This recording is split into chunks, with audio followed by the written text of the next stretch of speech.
சாமு சாம பைபிள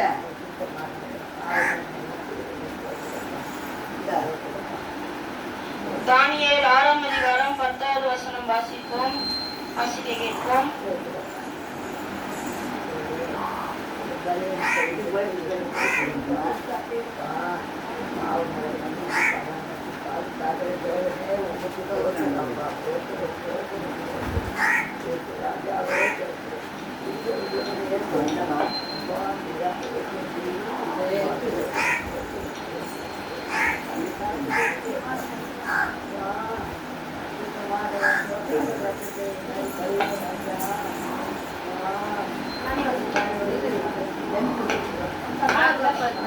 ஆறாம் அதிகாரம் 10வது வசனம்.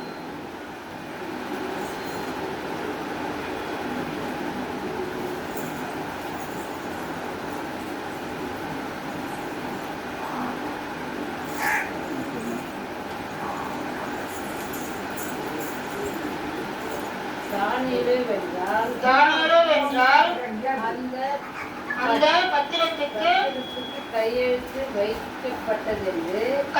வைக்கப்பட்டதென்று அறிந்த போதிலும் தன் வீட்டுக்குள்ளே போய் தன் மேல் அறையிலே எருசலேமுக்கு நேராக பல கனிகள் திறந்திருக்க அங்கே தான் முன் செய்து வந்தபடியே தினமும் 3 வேளையும் தன் தேவனுக்கு முன்பாக முழங்கால் படியிட்டு ஜெபம் பண்ணி ஸ்தோத்திரம் செலுத்தினான். அல்லேலூயா. தானியேல் ஒரு ஊர்ல வாழ்ந்துட்டு வந்திருக்கிறப்போ அவனுக்கு தரியு ராஜான்னு ஒரு ராஜா தானியேல் மேல ரொம்ப பிரியமா இருந்தாராம். தானியேலை அவருடைய செயலாளரா நியமனப்படுத்தினாராம். தானியேல் மேல அவன் 3 நண்பர்களுக்கு பிடிக்காதான். 3 நண்பர்கள் மேல பொறாமையா இருப்பாங்க. அப்போ தினமும் தானியேல் 3 வேளை ஜெபம் பண்ணுவாராம். அவரு மேல இருக்கிற ஜன்னல் எல்லாம் திறந்துட்டு வானத்தை பார்த்து ஜெபம் பண்ணுவாங்க. ஏன்னா ஏசப்பா வானத்து மேல இருக்கிறதுனால அவன் வானத்தை பார்த்து ஜெபம் பண்ணுவாங்க. ஏசப்பா எனக்கு நாடு கொடுத்ததுக்காக நன்றி, எனக்கு நல்ல அப்பா அம்மா கொடுத்ததுக்காக நன்றி அப்படின்லாம் ஜெபம் பண்ணுவாங்க. தினமும் 3 வேளை ஜெபம் பண்ணுவானா. அப்போ ஒரு நாள் அவனோட நண்பர்கள்லாம் தானியேல் ஜெபம் பண்றதை பார்த்துட்டு ராஜா கிட்ட சொன்னாங்க, ராஜா உங்களுக்கு எதிரா இந்த ஊர்ல வேற இதுவை துதிக்கிறாங்க, அவங்களுக்கே ஜெபம் பண்றாங்க ராஜா அப்படின்னு சொன்னாங்க. அப்போ ராஜா ஒரு பத்திரத்துல இதுக்கப்புறம் என்ன தவிர அவன் வேற யாரும் கும்பிடக்கூடாது, என்கிட்ட ஜெபம் பண்ண என்ன பத்தி அவங்க பாட்டு பாடணும் அப்படின்னு சொன்னாரா ராஜா. அது எழுதி ஊர் மக்கள் எல்லாருக்கும் அறிவிச்சாங்களாம். அப்போ தானியேல் என்ன பண்ணானா ராஜாவை கும்பிடலையா. அவன் தினம் எப்பவும் போல என்ன பண்ணானா ஏசப்பாவே ஸ்தோத்திரம் பண்ணினானா, ஜெபம் பண்ணானா. அதை பார்த்துட்டு அந்த 3 நண்பர்கள் தானியேலை பார்த்துட்டு தரியு ராஜா கிட்ட சொன்னாங்க, ராஜா நீங்க எது சொல்லியும் இந்த ஊர்ல அதுக்கு எதிராக தான் நடக்குது ராஜா. தானியேல் உங்களை துதிக்காம ஆண்டவரை துதிக்கிறான் அப்படின்னு சொன்னாங்க. அப்போ என்ன பண்ணானா அந்த தரியு ராஜா ஏன் தானியேல் இப்படி பண்றான், தானியேலை கூப்பிட்டு சிங்க கேபில போட்டாங்களாம். சிங்க கேபில போட்ட உடனே 4 சிங்கம் வந்துச்சாங்க. 4 சிங்கமே தானியேலை எதுவும் பண்ணலையா. ஏன்னா தானியேல் அந்த சிங்க கேபிலையும் ஏசப்பாவை போட்டுடுச்சுன்னு இருந்தான். அல்லேலூயா சொல்லாமா. தானியேல் ஜெபம் பண்ணானா, ஆண்டவரே எனக்கு சிங்க கேபில போட்டாங்க, ஆண்டவரே நீ தான் என்ன காப்பாத்தணும் அப்படின்னு ஜெபம் பண்ணானா. அந்த சிங்கங்களே எதுவுமே பண்ணலையா. ராஜா பார்த்தாராம், என்னடா அது அந்த சிங்கம் எதுவுமே பண்ணலையா, அவன் அவ்வளவு பேர் ஆளா அப்படின்ட்டு விட்டு போயிட்டு மறுநாள் திரும்ப அந்த கெபியில எட்டி பார்த்தாராம். அப்போ அந்த சிங்கம்லாம் அவனை எதுவுமே பண்ணலையா. அப்பதான் ராஜா நினைச்சாராம், நம்ம தானியேல் துதிக்கிற ஆண்டவரே நம்ம துதிக்கலாம் அப்படின்ட்டு தானியேல அந்த சிங்க கேபில வெளியே எடுத்தாராம். வெளியே எடுத்து ஒரு பத்திரத்துல எழுதி போட்டாராம், இனிமே என்னை யாரும் வணங்குவானா, தானியேல் கும்பிட்ட தேவனையே நீங்க வணங்குங்க அப்படின்னு எழுதி போட்டாராம்.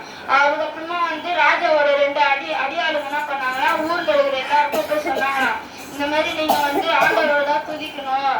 ஏன்னா தானியேல் ஆண்டவரை தான் துதிச்சாரு, அவரை சிங்க கேபில போட்டோம், சிங்கம் அவர் எதுவும் பண்ணல அப்படின்னு சொன்னாங்க. ஊர் மக்கள் எல்லாருக்கும் சந்தோஷமாயிடுச்சான். அதுக்கப்புறம் ராஜா என்ன பண்ணாரா, தானியேல் நீ பண்ற ஆண்டவரே நாம துதிக்கிறோம் அப்படின்னு சொன்னாராம்.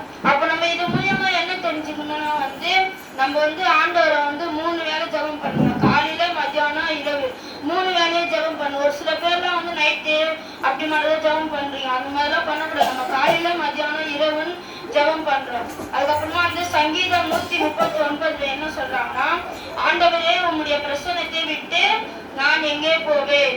ஆண்டவரே உம்முடைய பிரசன்னத்தை விட்டு நான் எங்கே போவேன்? எங்கே போனாலும் உம்முடைய பிரசன்னம் என்னை கண்டுபிடிக்கிறது. நம்ம வந்து எங்க போனாலும் வந்து ஆண்டவரோட பிரசன்னம் வந்து நம்மளை கண்டுபிடிக்குதான். நம்ம எதனா ஊருக்கு போனாலும், எதனா முக்கியமான விஷயத்துக்கு வெளியே போனாலும் அங்கேயே வந்து ஆண்டவர் நம்மோடு கூட இருக்கிறார்.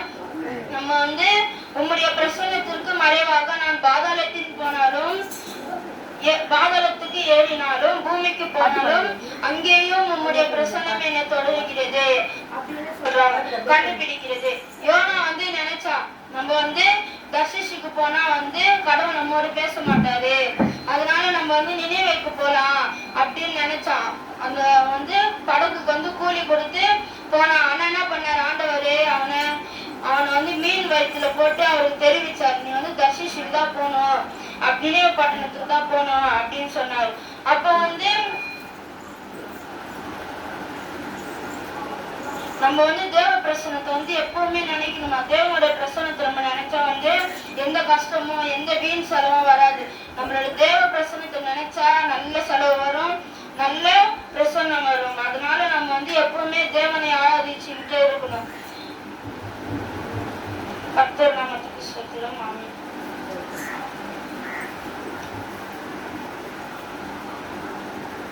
அடுத்ததான் சாம் நம்மளுக்காக ஒரு சில மெசேஜ் இருக்காரு.